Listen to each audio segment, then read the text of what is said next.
Wendy, it was roughly May last year we started receiving complaints from listeners who had bad experiences with a business in FishHoek. They had ordered new fireplaces or chimneys and paid quite substantial deposits, but installation had just not happened. Remind us how this story began. Okay, so quite a long list of complainants came to us, all with very similar stories. They'd placed an order with a business called Fireplace and Chimney, which was based in FishHoek. Some of them had been asked to pay as much as 80% as an upfront deposit, but the fireplaces never actually arrived. Weeks and months went by with empty promise after empty promise, installation dates booked and missed, with a host of excuses being given. The owner goes by the name of Jim. His full name is Jamil Rousseau, and he cited everything to them to explain why these fireplaces weren't materializing, from shipping delays due to the war in Ukraine, strikes at the port, floods, COVID, and diversions of containers. So we did a couple of follow-up mentions on the show, and every time new emails came in from additional customers who were in the same boat, we continued sending Jim Rousseau updated lists of people who were asking for refunds, but he stopped responding sometime in June of last year. So why are we picking up on it again now? Well, sadly, now that we are back in the grip of winter, it appears that Jim is still selling fireplaces, but not delivering when he says he's going to, and still for a variety of reasons. So his Fireplace and Chimney website is advertising dozens of fireplace models, including that of supplier Hydrofire, and it seems pretty much the entire range, despite the fact that owner Christo Nikolov no longer does business with him. In fact, the timing is quite amazing. It was on this very day a year ago that Christo posted on social media, as of the 13th of June 2022, the day before, Fireplace and Chimney is no longer a distributor of Hydrofire. So earlier this week, Christo alerted us to the fact that he'd heard from 3 of Fireplace and Chimney's customers who had paid the company for fireplaces but received a string of excuses for non-delivery. In one of them, the cases, they'd said that it was the supplier Hydrofire who was to blame for the delay. The non-delivery. That's why they got hold of Christo at Hydrofire. When I spoke to all 3. 2 of them had already been refunded by Jim when they'd got quite insistent. So they didn't get their fireplaces, but they got their money back. They got their money back, that's yes, good. so that's great. But the third, Bokang Rasakila of Maseru Lesotho, had not. Okay, so tell us Bokang's story, first of all, and then we'll hear from her directly. So I always ask, especially somebody that's not based in this country, how did you come to do business with them? Exactly. Yeah. She did a Google search, and which obviously couldn't have thrown up some of our several podcasts. Yes. Yeah. So she paid just short of 36,800 Rand for a fireplace and a couple of flues. She said because and that included about 1,700 Rand of road freight to get it to Lady Brand, which is just on the other side of the border, where she has a friend, and she was going to collect them from there. And she paid in full because there was no installation involved. In other words, they weren't going to come to her house and install, at which point she would pay for that part. Yeah. So she felt she was quite happy to do that. But and delivery was the delivery promise was between 7 and 14 days. So by day 14 or 15, when that hadn't happened and she hadn't had any further communication as to what had happened or not happened, she asked for tracking details, and she got excuses about them waiting for parts from the supplier, she said. And Jim, she says, told her it would be delivered by the end of that week. And then that didn't happen. She got a call from one of the Fireplace and Chimney staff members called Heather. Her name crops up quite a bit in these cases. She was calling from a private number, so there's no callback possible. And she said there was a further delay when Bokang pressed her for more information. She said, I've got a call, and ended the call. But she decided to give them the benefit of the doubt. But she got fed up when her follow-up WhatsApps to Jim went unanswered. And that's when she reached out to you. Well, she first reached out to Christo of Hydrofire, and then she agreed to her number being shared with me, and we got to chat yesterday. Unfortunately, Bokang is a lecturer. She's literally got a class right now as we speak. So she sent us a couple of voice notes instead of joining us live on air. So let's take a listen. Hi, Wendy. So I started to suspect that my fireplace would never actually get delivered. I think after about 4 weeks, 3 to 4 weeks after placing the order, because by then I couldn't get through at all to Jim or to Heather, the people who had called me and who I was talking to on email. They weren't answering any of my calls. Jim wasn't answering the calls I made to his cell phone. The landline number for the office was not going through. He wasn't responding to my WhatsApp messages. And I eventually saw a post on Facebook by someone by the name of Jacqueline, who had a big scam alert picture on a screenshot that she had made from the Facebook page of Fireplace and Chimney Co. And she had relayed her story there about how she had been scammed. And it was only then that it actually dawned on me that I was also part of a scam or part of being scammed, and that I couldn't expect to get my order delivered. Yeah. Jacqueline's not the only one, Wendy. I just did a quick look at the Hello Peter website, and for example, Steve Lee saying, I'm still waiting and it's more than a year since I paid my deposit in March 2022. This was posted in March 2023. After thousands of messages and excuses, I am initiating legal action. We'll get back to that. I know you reached out to Jim to ask what was going on with Bokang's fireplace. Yes. Wendy, did he respond? It was only yesterday because I wanted to speak to as many of the complainants as possible. Yes, well, before he responded to me, he reached out within the hour, I think it was, to Bokang. And for the first time since the 30th of May, that is. Okay. I asked her when was the last day you heard back from him. And he undertook, well, first he said, do you want me to supply the fireplace or do you want your money back? And she said, I'd like my money back, please. And can you make it an immediate payment? She's,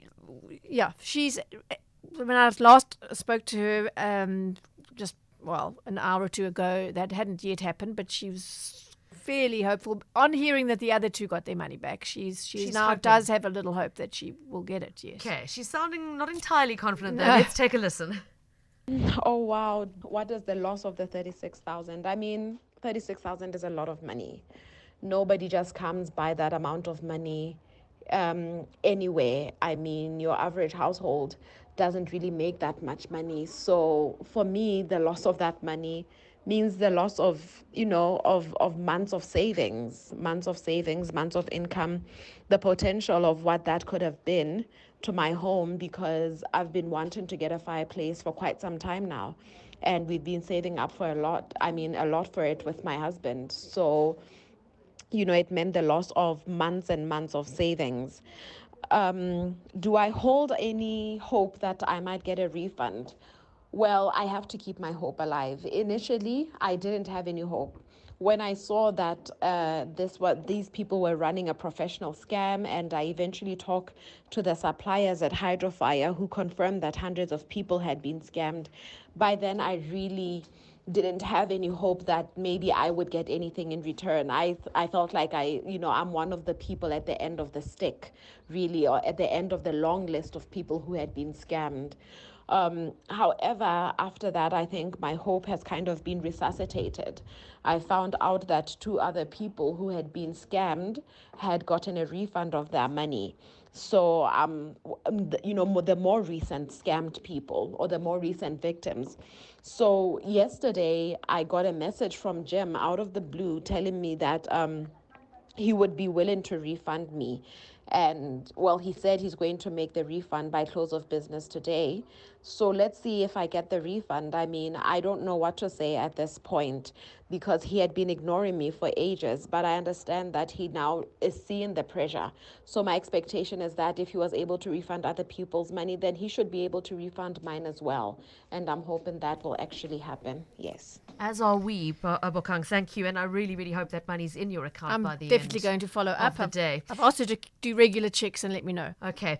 Now, Wendy, as you said, 3 separate complainants this time. And the second of them we have on the line with us now, who's got a slightly different experience of Fireplace and Chimney, because the first time she did business with the company, it actually all went really well.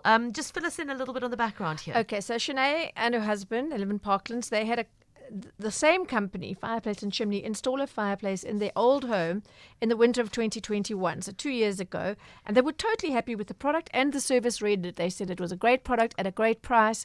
And they, on the strength of that, when they, now in their new home, winters hit again, wanted to have a fireplace there.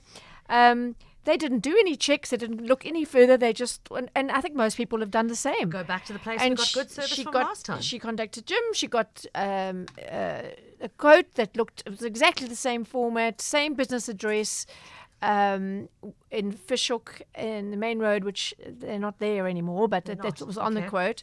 The only thing that was different was the bank account into which the money should be paid was different. But everything else was the same, slightly more expensive, but that's what you'd expect 2 years down the line, so no problem there at all. Well, we've got her with us on the line, so let's actually just bring her in directly. Shanae, thank you for being willing to speak to us today, and welcome to the show. Hi, thank you for having me. So in fairness, the first time you dealt with this company in 2021, everything was completed professionally. Is that correct? Yes, we saw their adverts online with specials, which we took up, and we never had any problems with site visits, installations. There were no problems from day one. Okay. And this was August 2021.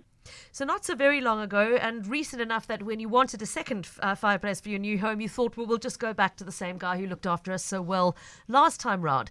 But that's not how things went this time. Tell us a little bit more about what happened second time round. You see, the second time around, I tried to get hold of them via their landline, and I already had the email details. I emailed them and said to him, I've been trying to get through to you on your landline, but it doesn't seem to be working. I wasn't sure if it was because of load shedding or, that's the first thought that you think. And they contacted me via cell phone and said that their landlines, they were changing over to a new telephone system. I was none the wiser because many companies do that these days. I was given full speedy information, and they were able to quote for exactly the same unit. I just needed to send a couple of pictures of where I wanted it placed, got my quotes, full, no problems at all. And when promised the delivery on a certain day, which was moved to 2 days later, which I didn't think it was a problem because of potential weather. On the day, I paid the deposit, which probably equates to about 80%, which most companies do these days. And I didn't think it was a problem, as you say, because it was a recurring company that I had dealt with the last time. The bank account still said exactly the same account name. It was just a slightly different account number.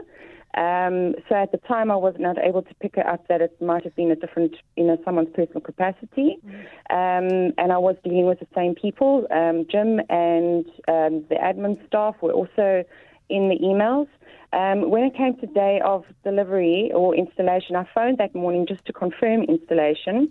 And I was told, oh, no, we can't install because of the weather that's upcoming. I'll phone you back in 20 minutes. And I only later heard many hours after that now the installation cannot take place. It needs to be moved to another day. So we agreed to the next day, which was three days later. And at the time, they were supposed to be on site at 11 o'clock, and nobody had arrived. And that's when I let my husband know, and he started fishing some more. And that's after a little bit of research from my husband, we realized that we'd been jumped into the scam, which was just really stressful. Yeah. Shanae, I know your husband quite forcefully requested a refund from Jim, and you did in fact get one, didn't you? We can thank our lucky stars that we did. Apparently he had said we'd given him a certain deadline to pay because my husband also went to SATS. They weren't entirely helpful on the whole situation, but we did go to SATS. And Jim had said he couldn't do the payment at the time because he was in training, and there was excuse after excuse. I was not hopeful that we were going to see the money come through. And eventually at about 7:30 that evening, the money cleared into our account. Thank goodness. But my husband was very, very forceful, and he certainly did his research. And when you I look at myself because I didn't think to do that research because I was working with the same company, the same people. I think that's understandable, though. Yeah. So now next time you kind of put your feelers out, and it makes you more nervous when dealing with any future company because of these things. Yeah. Sinead, thank you so much for being willing to share that with us. And as you say, thank heavens, the main thing is you did manage to get your money back, unlike Paul, who's just WhatsApped us saying, I'm still waiting on my 43,000 Rand deposit. Have never received anything, neither a refund nor the fireplace I paid for. I have spent additional thousands on legal fees with no success. Good luck getting any money back, says Paul on the WhatsApp line. And Sinead, thankfully, that's not the case in your case. You did get the refund in full. But as you've detailed, and Wendy, as many of these customers are saying, the stress, the inconvenience is one thing of agreeing to an installation date, and maybe you've taken off time from work to be there, you've had to make arrangements for someone to be there to let builders in, and all that goes with it. I spoke to they sent the dog to be with someone else for the day so that nobody was upset. You rearrange your life, work from home that day, that kind of thing. So it's a lot of stress that goes with it. And Sinead, I'm glad that it ended at least in a resolution for you. Before we go to news, Wendy, very quickly, there was actually a third complainant as well who also did manage to get some money back. Yes. And also went to Christo at Hydrofire. His name's Gary Gleaser. He paid Jim 14,000 Rand on the 1st of June, and then another 3,000 Rand after upgrading to a bigger unit. He also didn't do his normal checks, he said, because a very good friend of his, also in 2021, like Sinead's family, used fireplace and chimney and was very happy and recommended them. So he did what we always say, go by word of mouth. Yeah. And he said there were a couple of red flags looking back, but he didn't take any notice because he had this first person, this very close friend's recommendation. Anyway, he, having paid his 17 or 18,000 Rand, installation came and went. He got a whole lot of excuses, he said, and then he said he wanted his money back. And he was also quite insistent on it. He messaged him several times a day, kept getting promises, and eventually this past weekend on Saturday, he initially refunded 50% of that deposit, and then a few hours later, because Gary said that's not going to quite cut the mustard, he then got the balance. So yes, before I even got involved, there were 2 out of 3 cases that had been refunded. That I knew of that had been refunded, yes. But we're not quite yet done, because several of these complainants were told the same thing, that the issue was due to stock issues of supply from Hydrofire, the manufacturers of the fireplaces. And Christo from Hydrofire is standing by to talk to us about that, because he's going, not us involved in this one. Hydrofire are a separate business who make the fireplaces, and in some of the cases, and distribute them, in South Africa. In some of the cases, when these customers of Fireplace and Chimney were asking, hey, where's my fireplace? They were given the response that Hydrofire was to blame for the stock issues that they were experiencing. That's not necessarily the case, and we've asked Christo to join us and just update us from his perspective where things stand. Christo, thanks for holding for so long. Welcome to the show. Yes, good afternoon, ladies. Wendy is with me, and I know Wendy wants to kick off the question. Sorry, Wendy, deep breath. You told me off air that you stopped supplying Fireplace and Chimney almost exactly a year ago, and yet here your name's being brought into the issue, and almost all your fireplaces are still sitting on Fireplace and Chimney's website for sale. What can you confirm that? And if so, what have you done to try and change that situation? So last year was quite a stressful period leading up to June. We were getting on a daily basis 2 to 3 people phoning us asking where is our stuff, and I waited for at least a month before severing relations with Fireplace and Chimney, because I was hoping that the situation can come right. And I was didn't want to put them under additional stress, because I could see that the company wasn't doing very well. But eventually it just became too much. There were too many excuses. I was dealing with some of the people directly myself, and it was just excuse after excuse. So we decided to distance ourselves from them. On all our social media outlets, we posted that we no longer deal with them.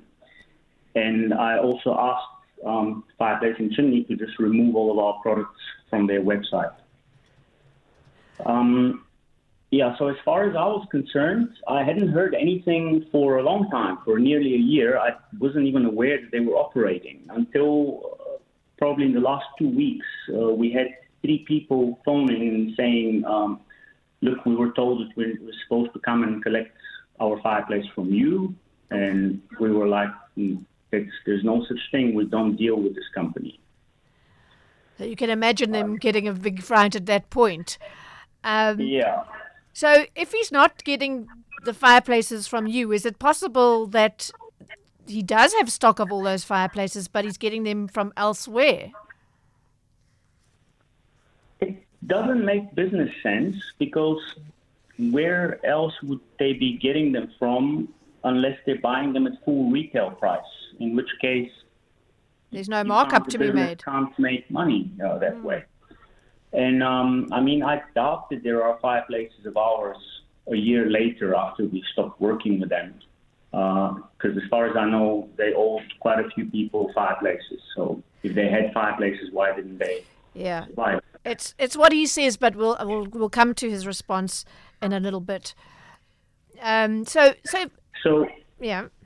Yeah, what I checked now, their website was fully operational. I tried to call the landline, I couldn't get through. So then I didn't really want to speak to them directly. So I found out who their internet host is, and I phoned them, and they directed me to a complaint site for the South African internet service provider. So I filled out a form, and they were super efficient. 4 days later, all of our products were off their website. So okay. That's possibly something I should have done a year ago. Okay. So lastly, Krista, fireplaces are a particularly hot item, pun intended, right now. Middle of winter, we've got especially intense load shedding, more than this time last year, and certainly in my neighborhood, we've got substations being flooded. So heat that comes from something other than electricity is very much in vogue. What advice would you give to consumers who've been wanting to make this fairly expensive investment in their homes when it comes to choosing a supplier? I would look, one of the first things that I would look at, and I do that personally, is I look at the Google rating of a business, and I look at recent comments. I mean, some people leave 1-star reviews, are very quick to leave them, and if you kind of read the response from the supplier, if it's logical and it makes sense, I ignore that. But yeah, for me, the Google rating is quite a big thing, and we look after ours quite well. Great. Thank you so much, Christo Nikolov of Hydrofire. So, okay, Wendy, in fairness, we also need to reflect Jim's feedback here. You have been engaging with him. It's been a conversation conducted via WhatsApp in the main. But what has he had to say to explain the fact that, once again, we're sitting with not one but multiple customer complaints of the same thing that we were dealing with a year ago, paying deposits and installation never happening? Yeah, he's attributing the delays and rescheduled installations to rain in most cases. He has, as we said, promised Bokang that she will be refunded today. Let's hope that does happen. He pointed me to Hello Peter, where he says there have only been 2 negative reviews since March. I mean, I've seen more, but yeah. He says, I've installed over 3,000 fireplaces in the last few years. I still have hydro stock, that would be hydro fire, stock to sell, which is my property that I have purchased. He suggested that demands for refunds instead of waiting for a new installation date only came because customers such as Shanae and Bokang read the previous negative media reports and got nervous. Well, as is their right and probably their wisdom to be nervous. And also, they were having difficulty. Well, Bokang certainly hadn't heard from him since the 30th of May, so he was certainly then the non-communication was feeding into that. So, I mean, remember, she paid more than 37,000 Rand, and your supplier then just starts ghosting you. I mean, who wouldn't be nervous? I think that was before she knew of any media coverage. So exactly, he's saying negative reviews are leading to people asking for refunds instead of being patient to wait. But those negative reviews wouldn't be there if there wasn't a problem in the first place. That's the point. What I said. Yeah. he says, I've installed many fireplaces since your last show about me. So that would be a year ago, more or less. I said I won't liquidate, and I didn't. I have refunded many clients who were affected by last year's trouble. I'm continuing to trade and use the profit to pay the refunds. After the newspaper article and the report on your show, more than half of my clients asked for refunds. I'm still working hard to refund the rest of them who are still waiting. Many have been refunded or had their fireplaces installed since then. He says, I expect there will be a bunch of clients requesting refunds after this afternoon's show again. So I pointed out that media coverage is not to blame for failed delivery promises, which is where this all comes from. Yeah. And he said, I'm not blaming the media, but it was the reason why so many clients requested refunds who had been willing to wait for the stock. The media reports were a game changer for me, but I'm not in any way blaming the media. It was just a result of the report. Anyway, I'm committed to continuing trading and doing right by my refund clients. I have closed my showroom, but if you look on the website, the address is still there. And of course, one of the things we say when you're shopping around online is there must be a physical address. Yeah. He says, I've laid off most of my staff to keep my overhead low, and the quality of my work still speaks for itself. And on that, Christo also conceded that he, at one time before the trouble of last year, so previous, and we've heard it in two of our stories, that they were a great operator, great service, great products. So something's happened. There were some challenges with the war in Ukraine and orders not coming through as quickly. Perhaps he didn't taper the orders to take that into account. Speculation, but I think it is fair, right, to record that there was a time, as we heard from Shanae, but that unfortunately led to people doing business with him based on that, which isn't that delivery, keeping the promises and everything is from what we hear not been happening. Yeah. It almost sounds to me like the business grew too much on the back of that positive reputation beyond the point that he could cope with. And he's never regained the ground. Wendy, look, several people have referenced the fact that it wasn't just a media expose. Criminal charges have been laid here. There was a case before the Simonstown Magistrate Court the last time we talked about this in July. Any idea what's happened there? Okay, so the background on that quickly was that Jim was arrested on charges of fraud, and he appeared in the Simonstown Magistrates Court on the 20th of July last year. Warrant Officer Peter Middleton of FishHoek Police Station confirmed to us that he did not plead to the 3 counts of fraud. There were just 3 in that case because, of course, they spread out a lot of jurisdictions. He was released on 2,000 Rand bail, and the case was remanded till the 20th of September. He didn't appear on that day, saying that he was unwell. I tried to get a hold of Warrant Officer Middleton earlier in the week, left a message, just couldn't get a hold of him. So I thought, well, I got to say something about the case. So I asked Jim directly, and he's told me earlier today that the case was struck from the roll on the 22nd of February. Nobody's told Russell. You messaged just a few minutes ago. Yeah.